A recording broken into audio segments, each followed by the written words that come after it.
Bueno, buen día para todos nuevamente. Eh, Gracias por la invitación. La verdad que es una alegría siempre estar congregados en Cristo, ¿no? Porque no congregamos en un lugar físico, sino que congregamos en una persona, en Cristo.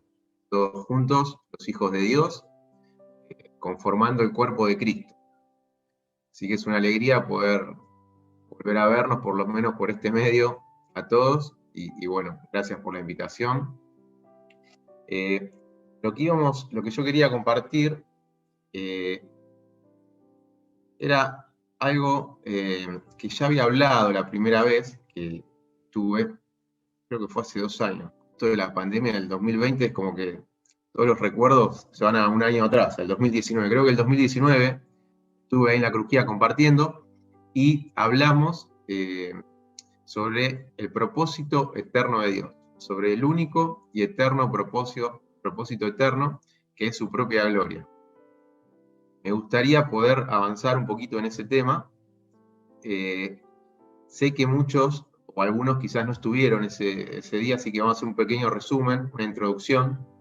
Eh, pero bueno, que básicamente toda la palabra, o sea, redunda en el propósito eterno de Dios, ¿no? Nosotros como creación de Dios, al conocer el propósito de Dios, eh, sabemos quiénes somos, sabemos dónde estamos posicionados, sabemos para qué estamos. El propósito de Dios es nuestro propósito. Entonces, yo me marqué algunos versículos, no vamos a leer todo para que no sea tan extenso, o sea, algunos versículos puntuales. Eh, Primero vamos a empezar definiendo qué es la gloria de Dios, ¿no? La gloria de Dios es la esencia, lo que Dios es, digamos, está conformado por todos los atributos que Él tiene. Como una persona tiene atributos, bueno, Dios, que es un ser espiritual, tiene atributos que son absolutos.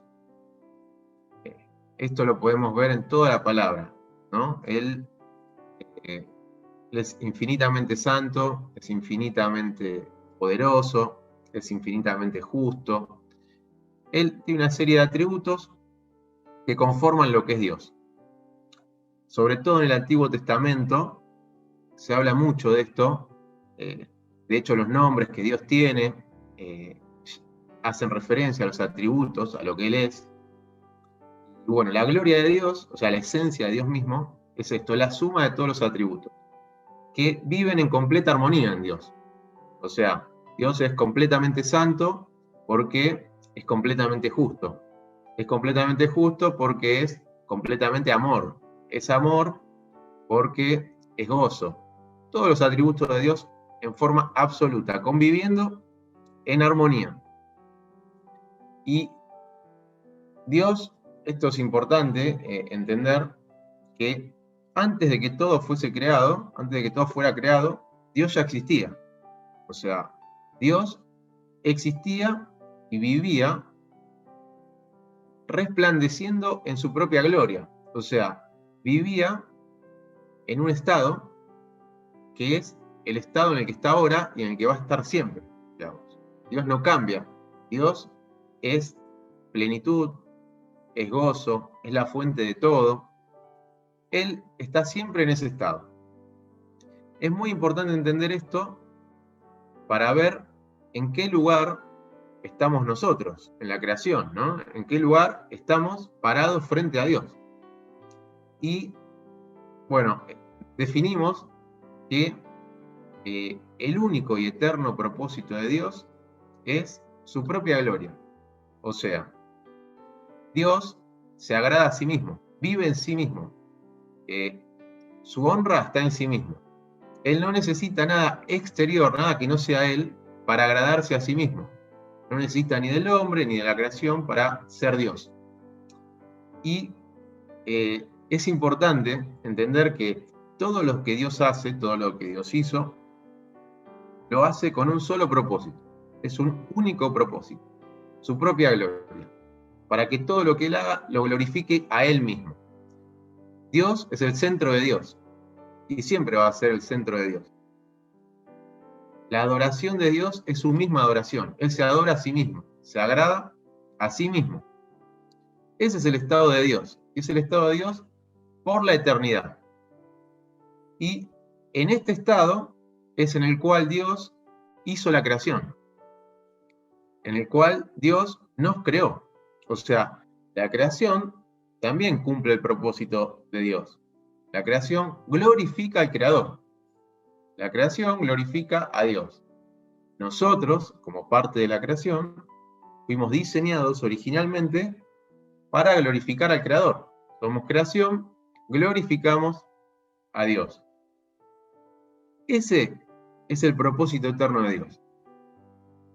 Hay un montón de versículos que hablan de esto, de cómo Dios todo lo que hace, lo hace por amor de sí mismo. Creo que a ustedes les sonará estos versículos en el Antiguo Testamento. Cuando Él interviene, siempre lo hace por amor de sí mismo, por amor de su nombre, para exaltarse a sí mismo. Es muy importante entender que nosotros tenemos un único y eterno propósito en Dios: glorificarlo. Somos creados para dar gloria al Padre, al Creador.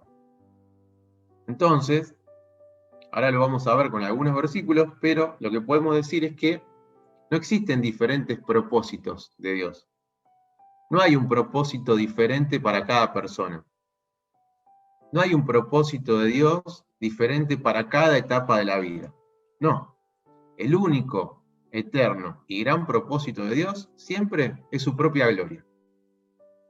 Nosotros, como parte de la creación, fuimos diseñados originalmente para cumplir ese propósito, para ser parte de esa gloria. Toda la creación se creó en Dios. La palabra dice, en Él, por Él y para Él son todas las cosas. En Él fueron creadas todas las cosas. Todo fue creado en Dios. Todo pertenece a su gloria. Y todo fue hecho para su gloria.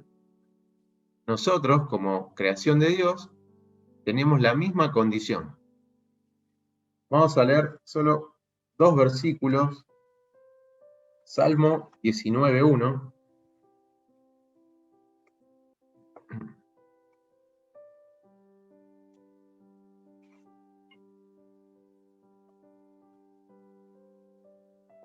Salmo 19:1. Y vamos a esperar que todos lo puedan buscar.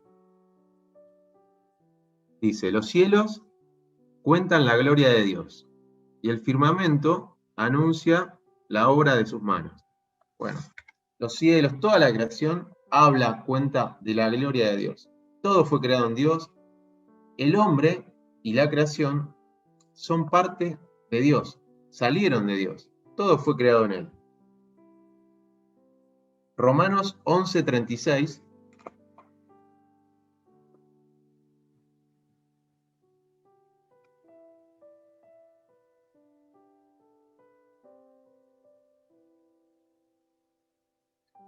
Romanos 11:36.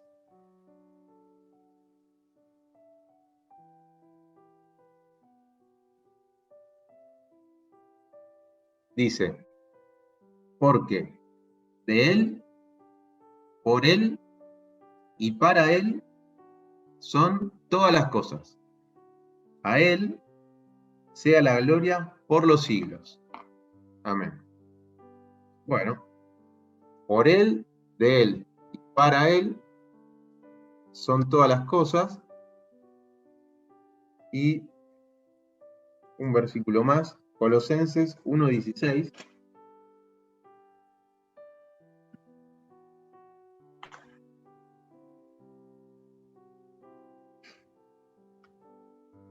Bueno, afirma exactamente lo que estamos diciendo, Colosenses 1:16. Dice, porque en Él fueron creadas todas las cosas, las que hay en los cielos y las que hay en la tierra, visibles e invisibles, sean tronos, sean dominios, sean principados, sean potestades. Todo fue creado por medio de Él y para Él. Ya lo vemos claramente. Entonces, toda la creación salió de Dios, es parte de la gloria de Dios, porque todo lo que Dios creó lo creó con ese propósito, y el hombre cumple exactamente el mismo propósito. En el diseño original fuimos creados para glorificar a Dios. Y vamos a leer algunos versículos más para que la palabra pueda expresarse, pueda hablar, para que todo lo que podamos decir sea lo que Dios dice. Efesios 1:11.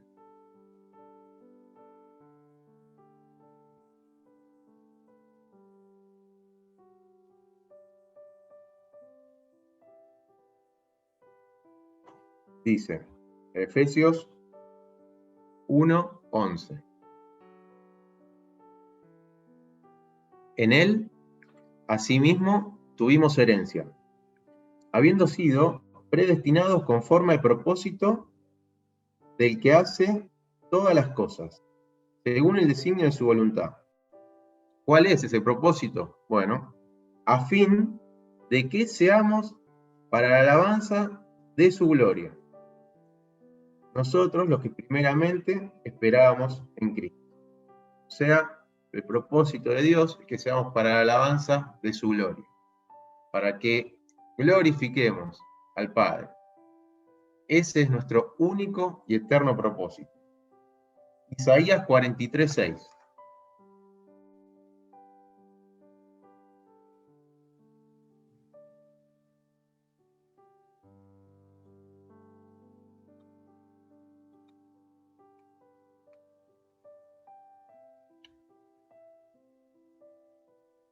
Hay muchos más versículos, vamos a leer solo estos muy pocos para que la palabra pueda hablarnos. Isaías 43:6 dice: diré al norte, da acá, y al sur, no detengas. Trae de lejos mis hijos, y mis hijas de los confines de la tierra, todos los llamados de mi nombre. ¿Para qué? Para gloria mía los he creado. Los formé y los hice. Palabra de Dios, todo esto. Así que el hincapié en poder comprender que se nos revele el gran propósito de Dios, el eterno propósito y el único propósito de Dios, es porque nos da una cosmovisión, es la forma de interpretar todo lo que Dios dice y todo lo que Dios hace. O sea, entender que se nos revele el propósito eterno de Dios es poder ordenar todas esas verdades que nosotros tenemos en la palabra, que muchas veces son verdades sueltas, ¿no? Entonces, al entender el propósito, encajamos cada verdad. ¿Por qué fuimos creados? ¿Para qué fuimos creados? ¿En quién fuimos creados? ¿De quién salimos? ¿Cómo fuimos creados? Entonces, entender el propósito, que se nos revele esto, que básicamente no es que Dios es para nosotros, sino que nosotros somos para Dios, ¿no? Nos pone en perspectiva, nos pone en el lugar indicado. O sea, no es Dios para nosotros, sino que nosotros somos para Él, porque todo es para Él, porque todo fue creado en Él y todo es para Él. Y, bueno, vamos a leer más versículos, podemos avanzar un poco, pero esto de entender, es el propósito de Dios es el contexto de la palabra. Cuando leemos la palabra, el contexto es saber que se nos revele cuál es el propósito, por qué Dios dice lo que dice y por qué hace lo que hace, porque lo hace todo para su gloria. Voy a dar un pequeño ejemplo de lo que puede pasar en la palabra, ¿no? Para que hasta acá era lo que habíamos hablado la última vez, muy resumido. Voy a dar un pequeño ejemplo. Vamos a leer Salmos 37:4, para que podamos entender qué significa el contexto, el propósito de Dios, cómo entender lo que Dios es y por qué hace lo que hace para su gloria. Podemos comprender, mediante la renovación de nuestro entendimiento, su palabra. Salmo 37:4.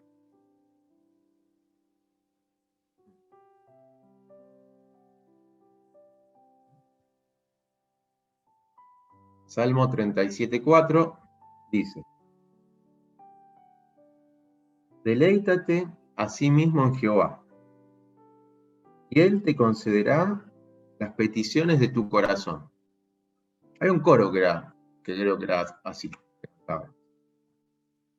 Deleítate a sí mismo en Jehová, y Él te concederá las peticiones de tu corazón.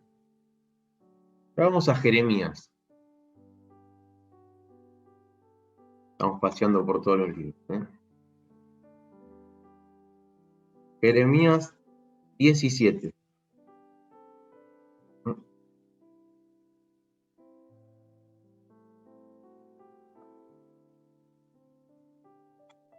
Jeremías 17:9.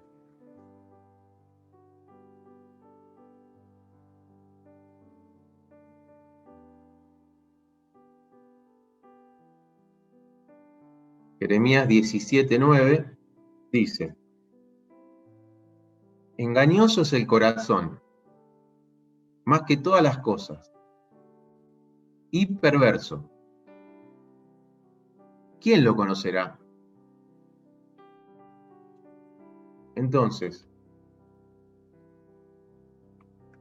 leyendo estos dos versículos, podemos ver a simple vista que podríamos tener una contradicción, ¿no? ¿Cómo es? O le pido a Dios que conceda las peticiones de mi corazón, pero por otro lado, dice que ese corazón es lo más engañoso y lo más perverso que puede haber, más que todas las cosas. ¿Cómo entendemos esto? O sea, para poder comprender esto, tenemos que tener un profundo conocimiento de Dios. ¿Y cómo conocemos a Dios? Bueno, conociendo su propósito eterno, que Él hace todo para su propia gloria. Explicando esto, quizás me vaya al final, pero bueno, todo está relacionado. Al entender cómo Dios opera, cómo Dios obra, entendemos que toda la palabra está relacionada, todos los conceptos de Dios están relacionados. Entonces,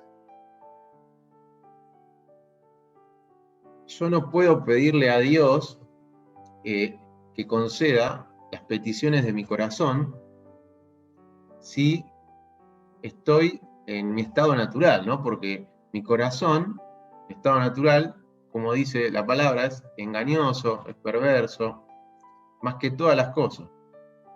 ¿Cómo se resuelve esto? Bueno, la única manera en la cual yo puedo decirle a Dios que conceda las peticiones de mi corazón es que mi corazón sea conforme al corazón de Dios. ¿Qué significa esto? Que mi corazón desee todo lo que Dios desea, que mi corazón quiera todo lo que Dios quiera, que en mi corazón todo anhelo sea el anhelo de Dios. Ese es el único estado en el cual nosotros podemos pedirle a Dios que conceda las peticiones de nuestro corazón, porque tenemos un corazón que es el corazón de Dios, estando en nosotros. Y de otra manera, pedirle, o sea, es muy peligroso que se nos conceda las peticiones de nuestro corazón, porque el corazón humano es muy cambiante, ¿no? Hoy ama, mañana odia, hoy quiere, mañana... Es lo peor que nos puede pasar, digamos. De hecho, Dios envió a Cristo para librarnos de nosotros mismos, para librarnos de ese corazón que solo busca lo suyo, de ese corazón que solo busca realizarse a sí mismo. Ahora vamos a avanzar un poquito. La palabra habla un montón de esto. Habla del viejo hombre, del nuevo hombre. Tiene diferentes estados en cual los nombra. Pero me gustaría avanzar un poco en la creación del hombre. Adán. Adán fue el primer hombre. Diseño original de Dios. Dios creó al hombre, cuerpo, alma y espíritu. Lo creó en una forma perfecta que vivía en armonía con Dios. O sea, Adán, el primer hombre, todo lo que hacía glorificaba a Dios. Era el diseño original. Dios, cuando lo creó, puso algo de sí en él, ¿no? Lo creó a imagen de Dios. Adán tenía la imagen de Dios. Entonces, todo lo que Adán era estaba sujeto y gobernado en la imagen de Dios. Dios es espíritu y nosotros nos podemos relacionar con Dios mediante el espíritu. Es una relación espiritual. El espíritu de Adán se dejaba guiar por la imagen de Dios que estaba en él. Entonces, todo lo que anhelaba Adán era lo que anhelaba Dios. Todo lo que quería Adán era lo que Dios quería. Y todo lo que Adán hacía glorificaba al Creador. ¿Por qué? Porque así fue diseñado. Porque así fue creado. Ese era el propósito por el cual fue creado. Y mientras estuvo bajo esa relación, todo lo que Adán hacía agradaba al Creador. La creación cumplía su propósito, glorificaba al Creador. Y Adán no se esforzaba por agradar al Creador. No se levantaba diciendo tengo que agradar a Dios, tengo que glorificar a Dios. Era algo natural en él, porque todo su cuerpo, alma y espíritu, estaba en completa armonía con el Creador. La imagen de Dios guiaba el espíritu de Adán y todo su ser estaba en armonía con el Creador. Entonces, después vemos la caída, ¿no? Es una historia conocida, cuando Adán y Eva pecan, se produce algo que, bueno, Dios le dice, ¿no? Que si hacen esto que les digo que no tienen que hacer, bueno, van a morir. Dios les habla. Ellos lo que hacen es todo lo contrario a lo que Dios dijo, ¿no? Digamos, básicamente. Ahí ingresa el pecado en la historia de la humanidad. Ingresa el pecado y, entre comentario cortito, o sea, comer el fruto es la consecuencia, ¿no? Es lo visible. Pero el pecado se inició antes, o sea, nació dentro de ellos. ¿Y cuándo? Y cuando ellos dejaron de creer que lo que Dios decía era la única verdad, la verdad absoluta. Si Dios nos dice que de esto no podemos comer, si estamos en Él, todo lo que Él diga es una verdad absoluta. No hay otras verdades, no hay otras opiniones. Es Él. Lo que en Dios todo es sí y amén. Entonces, ¿qué hicieron ellos? Escucharon otras voces que no eran las voces de Dios.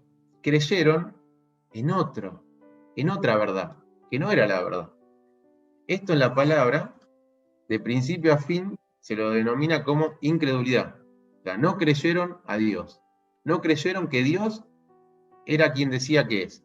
No creyeron que Dios era la verdad absoluta. Entonces, cuando Adán cae, ¿en qué estado termina, digamos? La palabra lo define en Romanos 3:23.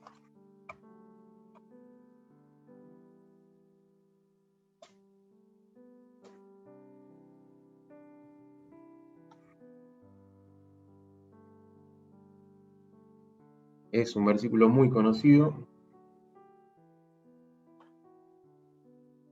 Romanos 3:23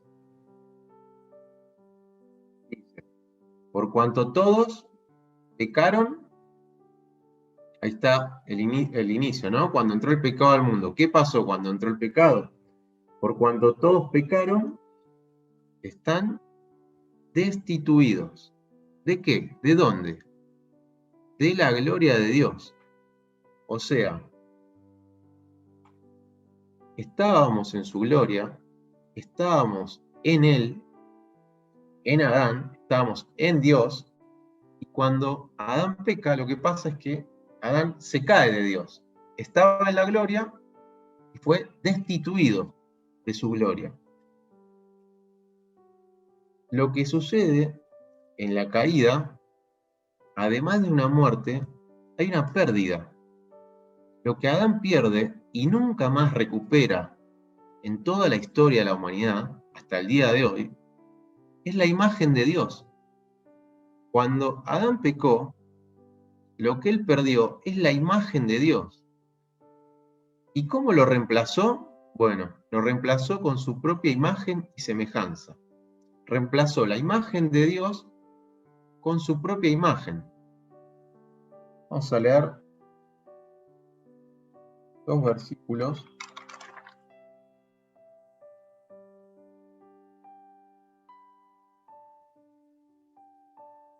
Primero vamos a decir esto, para recapitular un poco.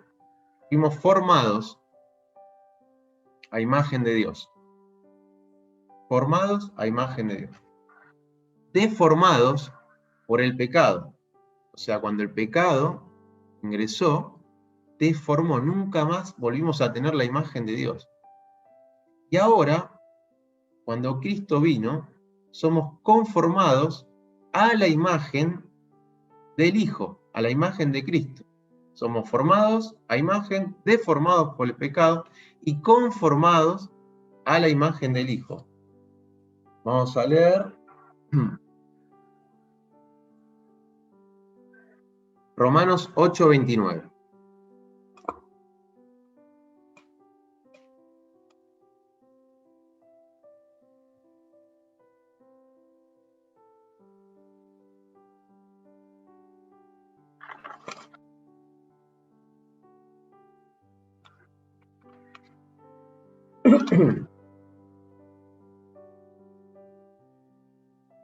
Romanos 8:29.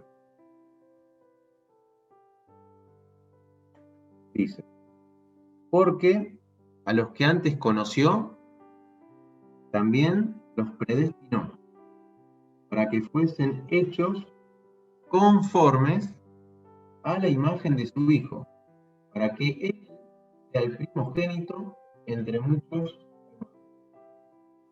Que a los que antes conoció, también los predestinó, para que fuesen hechos conformes a la imagen de su Hijo. ¿Y quién es su Hijo? ¿Quién es Cristo? Colosenses 1:15.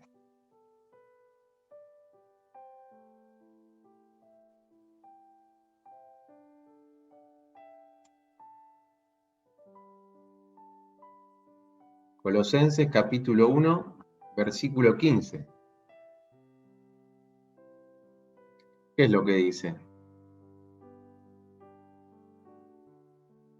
Él es la imagen del Dios invisible, el primogénito de toda creación.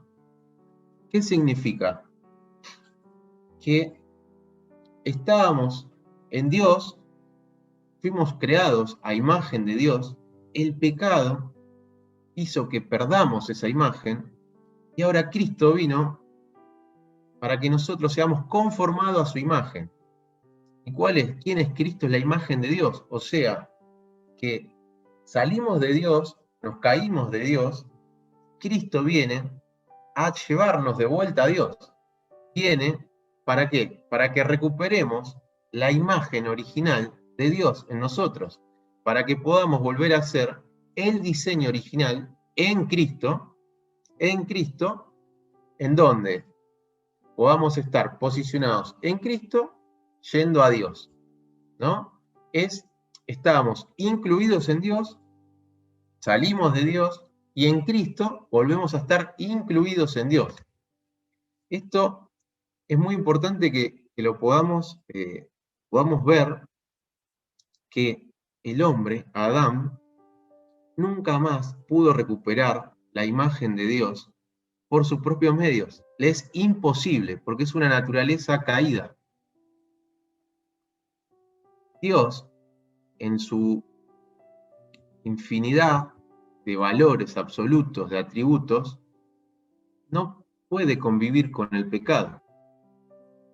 La santidad de Dios no le permite convivir con el pecado. Por eso el hombre se cae de Dios, sale de Dios. Dios ya no lo ve más, no está en su plano, digamos. No lo puede concebir por el pecado que hay en él. Por eso Cristo, ¿quién es? Cristo es el Cordero de Dios que viene ¿a qué? A quitar el pecado del mundo. ¿Qué pasa si al mundo le quitas el pecado? Si Cristo le quita el pecado al mundo, queda el diseño original, como Dios creó todo. Queda el diseño original donde todo cumple el propósito eterno de Dios, que es glorificarlo a Él mismo. En la caída pasa algo que también es muy interesante, porque Adán, la palabra de Dios dice que bueno, fue diseñado con la imagen de Dios, entonces todo lo que hacía, lo hacía glorificando al Padre, el Creador. Cuando cae Adán, pierde su imagen, pierde la imagen de Dios y empieza a vivir de acuerdo a su propia imagen y su propia semejanza. ¿Cómo lo llama esto la palabra? Lo vamos a leer en 1 Corintios 15:45.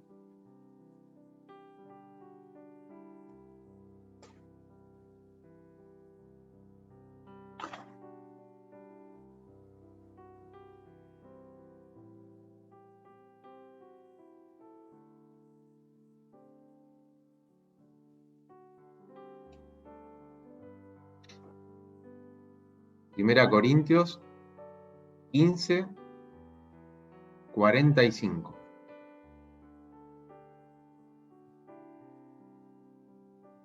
Así también está escrito. Fue hecho el primer Adán, fue hecho el primer hombre, Adán, alma viviente. El postrer Adán, espíritu vivificante.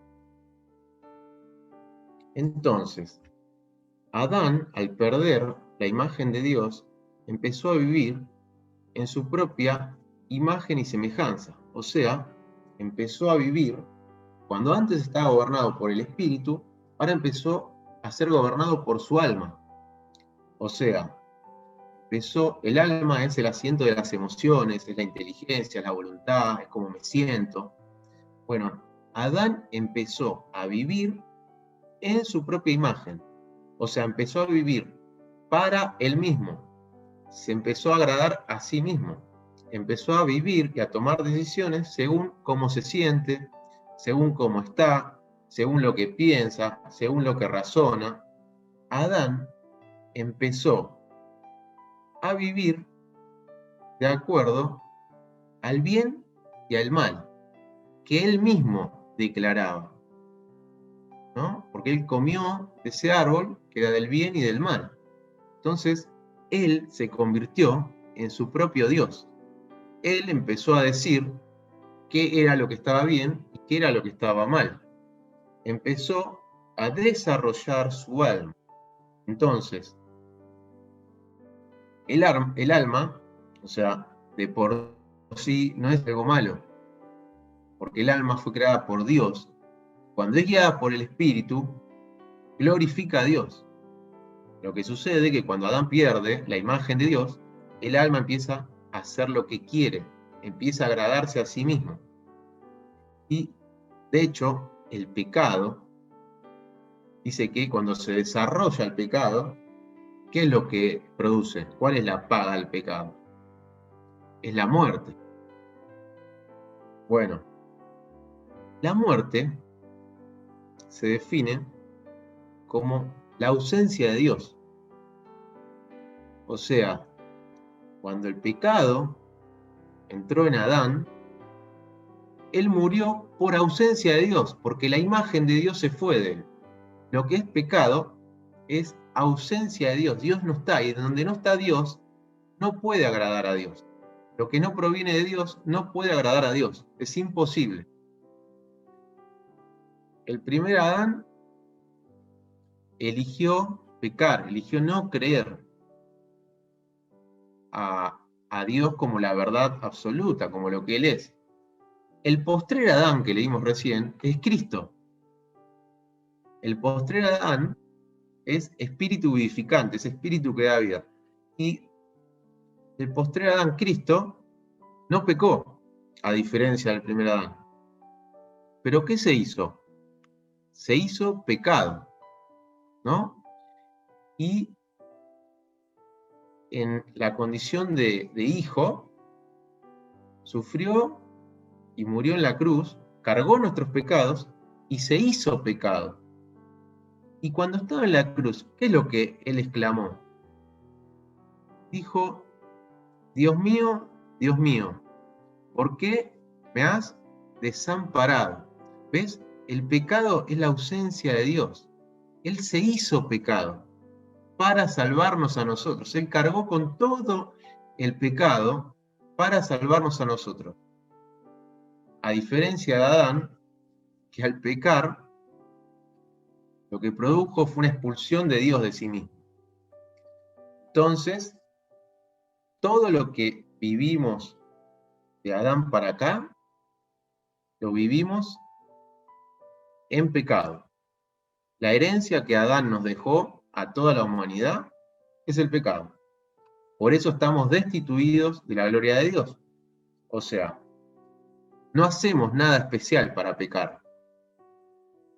Esto es lo que tenemos que entender. Somos pecadores por constitución. Fuimos constituidos pecadores desde el momento en que nacemos. Esa es nuestra herencia. Nacemos en pecado.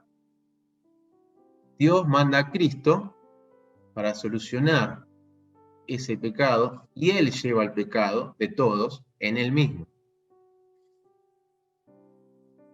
Lo que tenemos que definir entonces es cómo pasamos de Adán a Cristo, del primer Adán al segundo. Lo primero que tenemos que hacer y que ver es que haya un nuevo nacimiento en nosotros. O sea, el nuevo nacimiento es antes no veía, estaba totalmente oscuro. Ahora hay una luz y veo. O sea, antes estaba ciego, ahora veo. Antes creía que yo era mi propio fin en mí mismo, y ahora sé que Dios es el fin. Dios es el propósito, su gloria es el propósito. Antes me estimaba valioso a mí mismo. Bueno, ahora estimo valioso solo a Dios, porque Él lo dice, Él es el tesoro más grande. Antes deseaba realizarme a mí mismo. Bueno, ahora deseo realizar los deseos de Dios, no mis propios deseos. Tiene que haber un nuevo nacimiento. Si hay un nuevo nacimiento, hay vida. O sea, podemos discipular, podemos enseñar porque hay vida. Si no hay un nuevo nacimiento, no podemos discipular y no podemos enseñar, porque estamos en una naturaleza caída. Si estamos en Cristo, hay vida, podemos enseñar, discipular, llevar a las personas al conocimiento de Cristo, al más pleno conocimiento de Cristo. Pero es importante que se nos revele que tiene que haber un nuevo nacimiento, que tiene que haber vida. Y también es fundamental entender que para pasar de Cristo, de Adán a Cristo, no depende de nuestro esfuerzo, digamos. No hay nada que nosotros podamos hacer para pasar a Cristo de Adán, de lo que somos. ¿Por qué? Y porque todo ya lo hizo Cristo, ¿no? Nosotros lo único que tenemos que hacer es rendirnos, morirnos, que Él lo haga en nosotros. Y voy a compartir un versículo más. Bueno, relacionado a lo que estábamos hablando de Cristo, por qué Cristo nos incluye en Él y nos lleva de vuelta al Padre, vamos a leer Colosenses 1:27.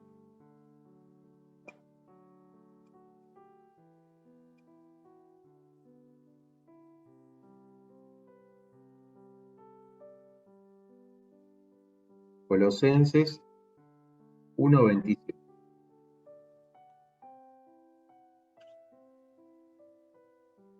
Dice, a quienes Dios hizo dar a conocer las riquezas de la gloria de este misterio entre los gentiles, que es Cristo en nosotros, Cristo en vosotros, la esperanza de gloria. ¿Qué significa esto? Cristo en vosotros, la esperanza de gloria.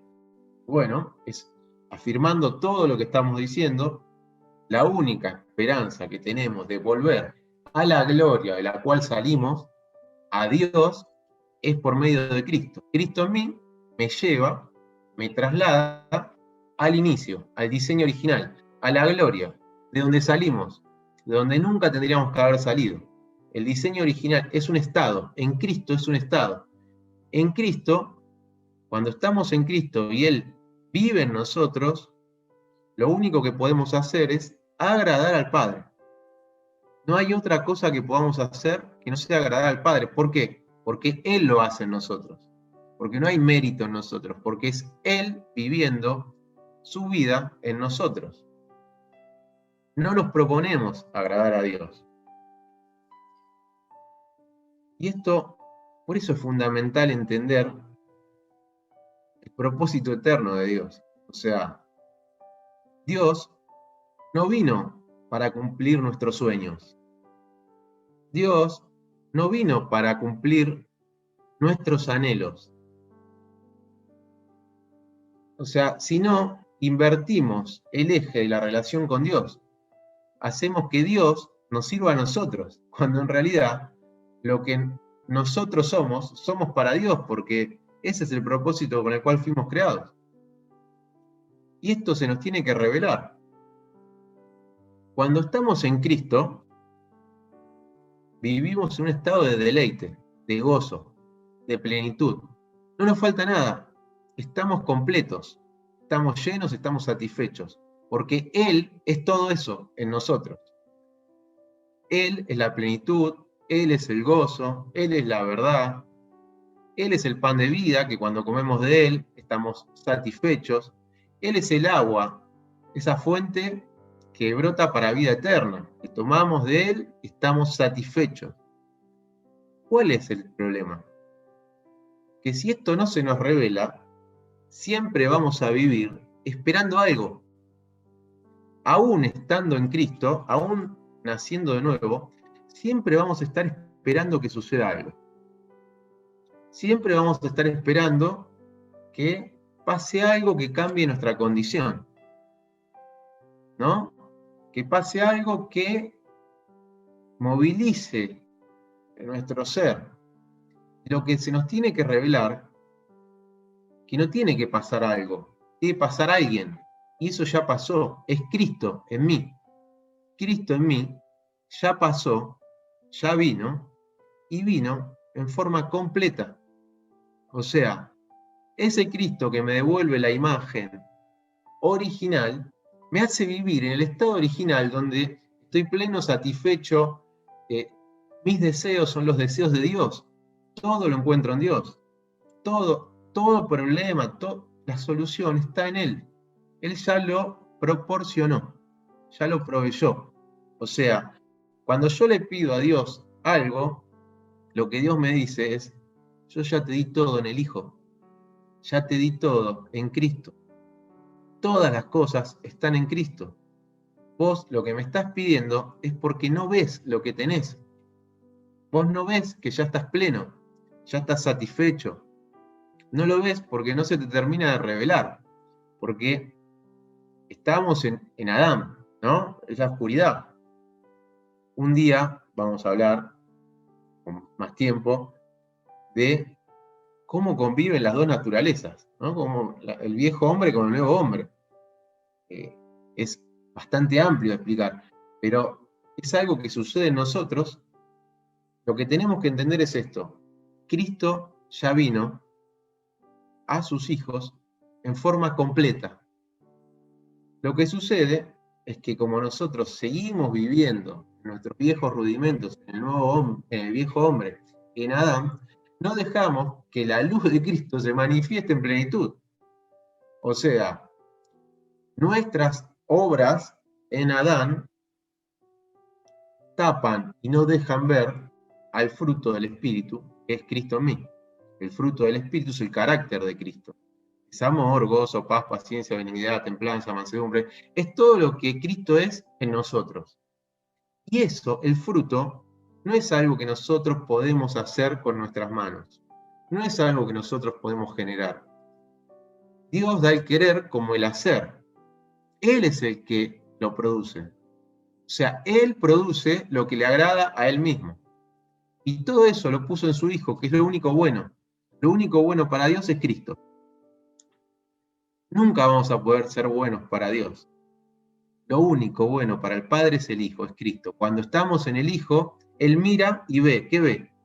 Ve la imagen de Cristo. Ve a su Hijo.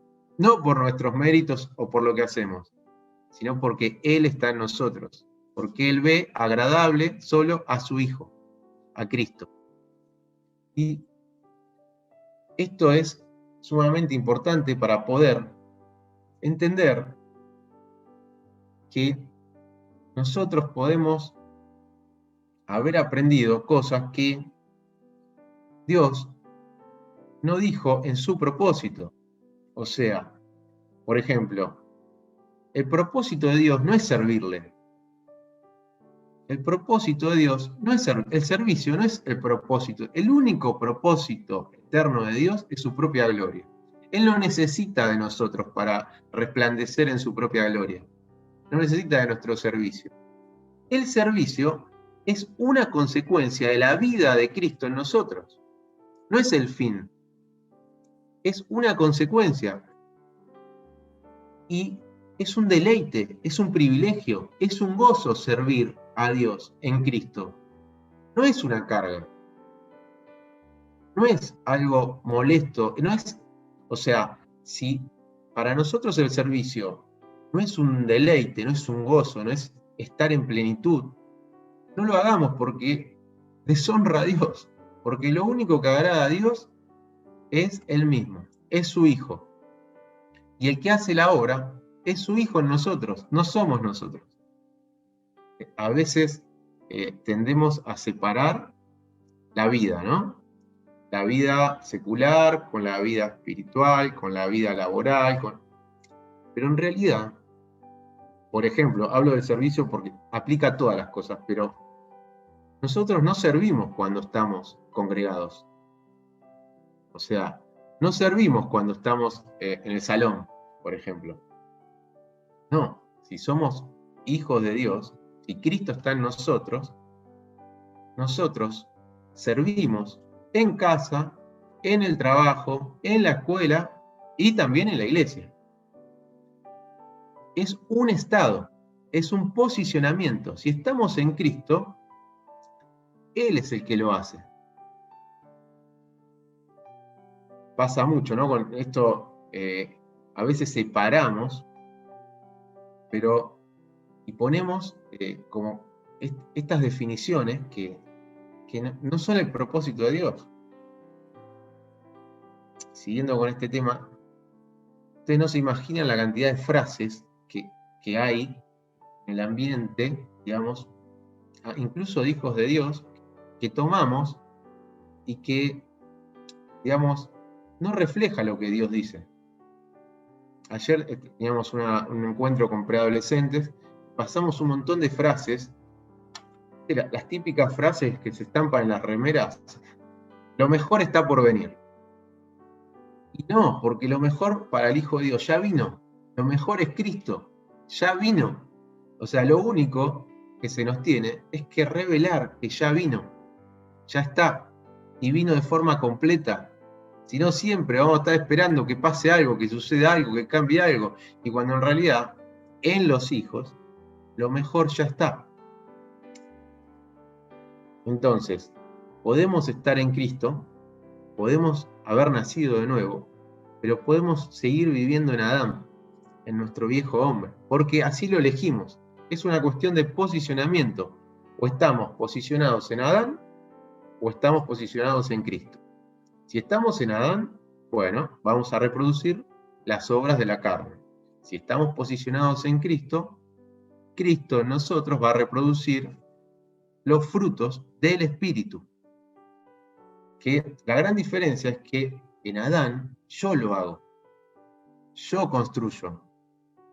Y ahí está mi gloria, y ahí está mi recompensa. Yo lo hago. En Cristo lo hace Él para la gloria del Padre. Entonces, ¿qué dice Cristo? Vamos a leer, ya vamos a ir terminando porque no me quiero extender mucho más. Lucas 9:23, un pasaje conocido.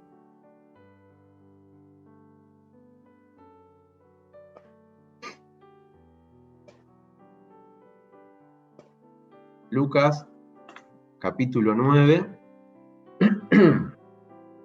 verso 23.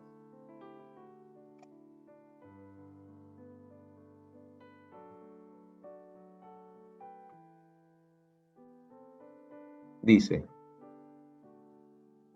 y decía a todos, si alguno quiere venir en pos de mí, niéguese a sí mismo, tome su cruz cada día y sígame. O sea, lo que Cristo dice es, si alguno quiere venir donde estoy yo, si alguno quiere venir a mí, el camino es la negación, o sea, es tomar la cruz, es morir. ¿Por qué? Porque nosotros nacemos en Adán. Y para ir a Cristo, lo que necesitamos es morir en Adán. Cuando morimos en Adán, se produce que Cristo vive en nosotros, se produce la vida. Pero primero tenemos que morir en Adán. Por eso dice, si alguno quiere venir, ok, quiere venir a mí, se tiene que negar. Esto lo vamos a decir bien claro para que nos quede claro. Adán somos nosotros, Adán soy yo, porque así fui concebido en pecado. Cuando pasamos de muerte a vida, somos concebidos en Dios. Pero nosotros podemos elegir dónde vivimos. Es una cuestión de posicionamiento. Si estamos posicionados en Cristo o si estamos posicionados en Adán. Nuestro estado tiene que ser el que Dios dice, no el que yo quiero o creo. Gálatas 2:20.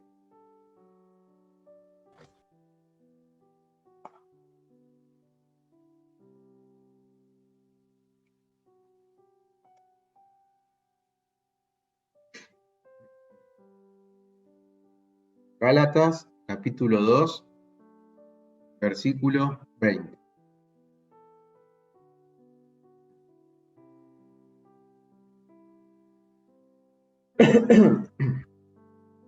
Dice, con Cristo estoy juntamente crucificado.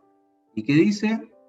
Y ya no vivo yo, mas vive Cristo en mí. Y lo que ahora vivo en la carne, lo vivo en la fe del Hijo de Dios, el cual me amó y se entregó a sí mismo por mí. ¿Qué significa esto? O sea, mi estado, o sea, noten que dice, ¿qué dice? En Cristo, con Cristo estoy juntamente crucificado, ese es mi estado. Estoy juntamente crucificado, o sea, para pasar de Adán a Cristo, para vivir en Cristo, tengo que estar crucificado, tengo que estar muerto en Adán. ¿Para qué? Para que ya no viva yo, sino que viva Cristo en mí. porque todo es de Él, por Él y para Él. Todo depende de Él. Todo salió de Él, todo es para Él. Cuando Dios creó al hombre, nada cambió de lo que Dios es. Dios no puso al hombre en el centro de Dios. En el centro de Dios sigue estando Dios. O sea, el hombre vino a cumplir su propósito. Pero el hombre, Dios no adora al hombre. O sea, Dios no vive para el hombre, no, Dios vive para Dios. Y nosotros como creación vivimos para Dios.